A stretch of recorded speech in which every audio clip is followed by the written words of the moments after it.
በጣም በቅናሽ በሚባል ዋጋ ቶዮታ ሃይሉክስ ቢኖራችሁ አስባችሁታል? ቶዮታ ሃይሉክስ ቻምፕ ይባላል። በዛሬታችንም የተሽከርካሪ ከቶዮታ ሃይሉክስ ከምናውቀው ኢንቪንሲብል ከምንላቸው በጣም ለየት ያለ ተሽከርካሪ ነውና መኪናው ስላሉት እያንዳንዱ ፊቸሮች እንዲሁም ዋጋው እንደዚህ የቀነሰበት በምን ምክንያት እንደሆነ አንድ ባንድ እንመለከታለን። ከመረጃዎቹ ጋር አብራችሁን ቆዩ። አርነስ ነኝ። መልካም ቆይታ።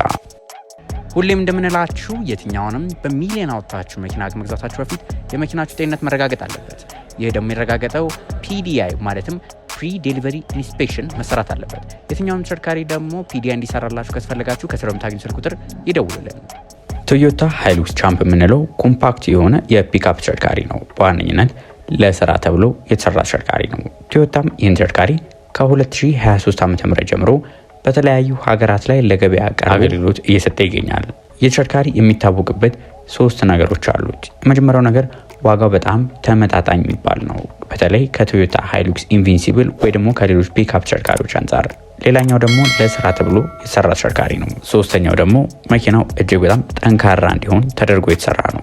ይህን ተሽከርካሪ የመርካቶ ታክሲ የምንላቸው ፒክአፕ ተሽከርካሪ ቶዮታ ሃይሉክስ ከሆኑትን በአዲስ ቨርዥን ብላችሁ አስቡት። በጣም ጠንካራ ተብለው ከሚጠሩ ተሽከርካሪዎች መካከል አንዱ ናቸው።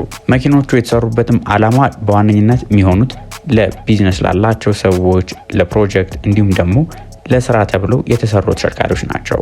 ቶዮታ ይህን ተሽከርካሪ በሚያመርትበት ጊዜ አይኤምቪ 0 ፕላትፎርም ይባላል። በሱ ላይ በመሞክሮዝ ነው ይህን ተሽከርካሪ ለገበያ ያቀረበው። ይህን ፕላትፎርም ምን የተለየው ነገር አለ ካላችሁኝ፣ እዚህ ፕላትፎርም ላይ የሚመረቱ ተሽከርካሪዎች የሚታወቁባቸው በጣም ቅናሽ የሆነ ዋጋ፣ በቀላሉ ሊጠገኑ የሚችሉ እንዲሁም ደግሞ ለተለያዩ ስራዎች በቀላሉ ሊተገበሩ የሚችሉ ተሽከርካሪዎች ናቸው። ይህን ተሽከርካሪ እንግዲህ መልከታችን ከውጭ ገጽታው በምንጀምርበት ጊዜ የተሽከርካሪ የቅንጦት የሚባል አይደለም። ቦክስ የሆነ ዲዛይን ያላቸው ወደ 4 ማዕዘን አይነት ነገር ናቸው ያላቸው። ፊቸሮችም ደግሞ ቤዚክ የሚባሉ ናቸው። ለምሳሌ መብራቱን በምናይበት ጊዜ የተሽከርካሪ ላይ ሃሎጅን መብራቶች ናቸው የሚሆኑት። ከዚህ በተጨማሪ ደግሞ ቸርኪዎቹ ራሱ ሲምፕል የሆኑ የብረት ቸርኪዎች ተገጥሞላቸው ያለን። መኪኖቹ ለስራ እንጂ ለቅንጦት የተባሉ አይደሉም። እነዚህ መኪኖች ለተለያዩ የስራ ይሆናሉ ስላችሁ መኪናው በሚገዙበት ጊዜ በቻንሲ መግዛት ስለሚችሉ ነው።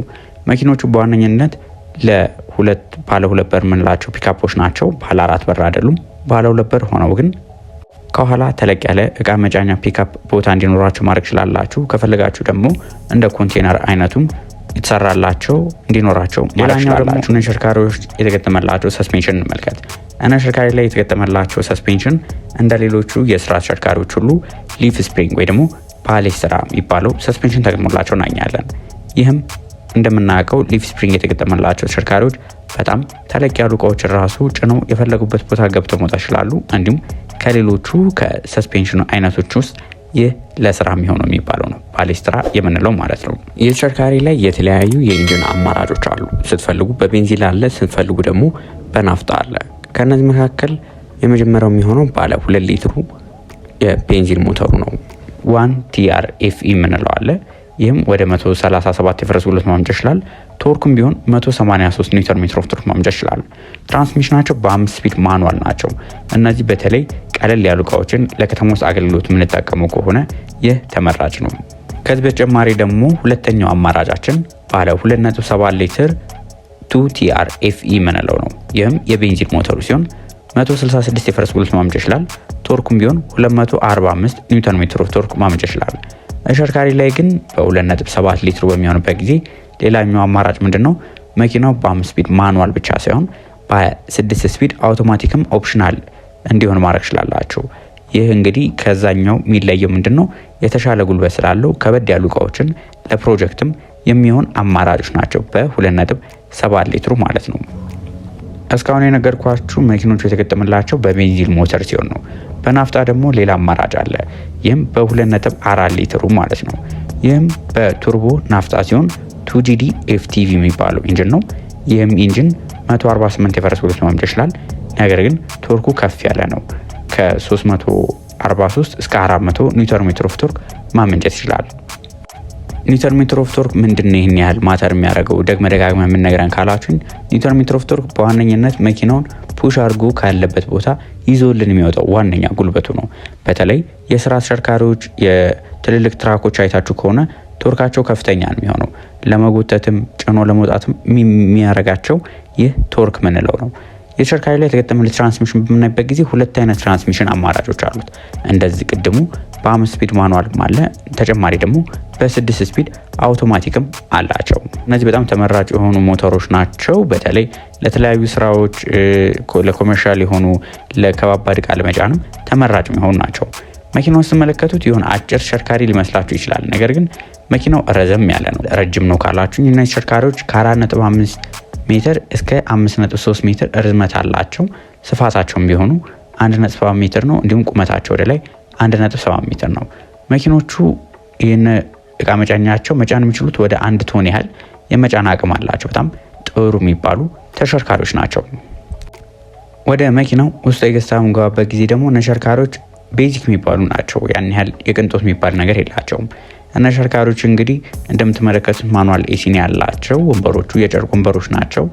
ሲምፕል የሆነ ሬዲዮ እናገኛለን። ከዚህ በተጨማሪ ግን አስፈላጊ የሚባሉትን 2 ኤርባግ፣ ኤቢኤስ፣ ኢቢዲ እነዚህ መሳሰሉትን አካተው ይዘው እየቀረቡ ናቸው። እነዚህ ቶዮታ ሃይሉክስ ቻምፕ የምንላቸው ተሽከርካሪዎች መኪኖቹ በአሁኑ ሰዓት ላይ በዓለም አቀፍ ገበያ ላይ በተለያዩ ሀገራት ላይ እየተሸጡ ይገኛሉ። በዋነኝነት ታይላንድ እየተሸጡ ይገኛሉ። ኢንዶኔዥያ ይሸጣሉ። ኢንዶኔዥያ ላይ ግን ሂሉክስ ራጋ በሚል ስም ነው የሚታወቁት።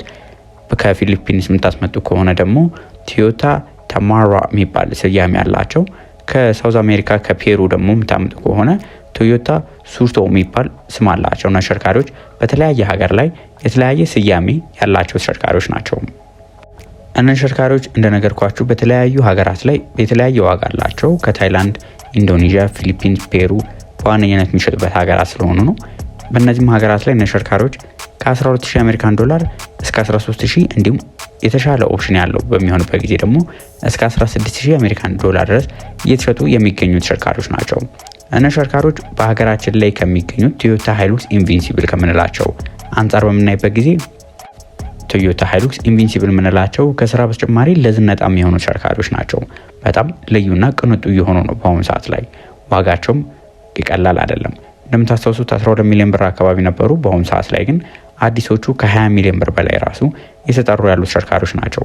ነገር ግን የምትፈልጉት ለስራ ከሆነ እነዚህ ቶዮታ ሃይሉክስ ቻምፕ የምንላቸው ተሽከርካሪዎች ተመራጭ ናቸው። ለጊዜው እነዚህ ተሽከርካሪዎችም ወደ ሀገር ማስገባት አይቻልም። ምክንያቱም መኪኖቹ እንደነገርኳችሁ በ2 ሊትር፣ በ2.7 ሊትር እና በ2.4 ሊትር የነዳጅ የቤንዚን እንዲሁም የናፍጣ ሞተሮች አማራጮች ስላሏቸው እንጂ የሃይብሪድ የላቸውም።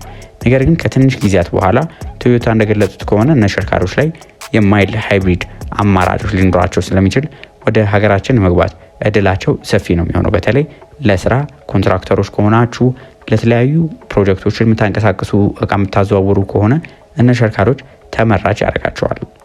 ለዛሬ ይዤላችሁ የቀረብኩት መረጃ ይህን ይመስል ነበር። ቪዲዮን ከወዳችሁት ላይክ፣ ሌሎች ደግሞ ከመኪና ጋር የተገናኙ መረጃዎችን መከታተል የምትፈልጉ ከሆነ ሰብስክራይብ ማድረጋችሁን አትርሱ። በቀጣይ ሌሎች ከመኪና ጋር በተገናኙ መረጃዎች እስከምንገናኝ ድረስ መልካም ሁሉ ተመኘው።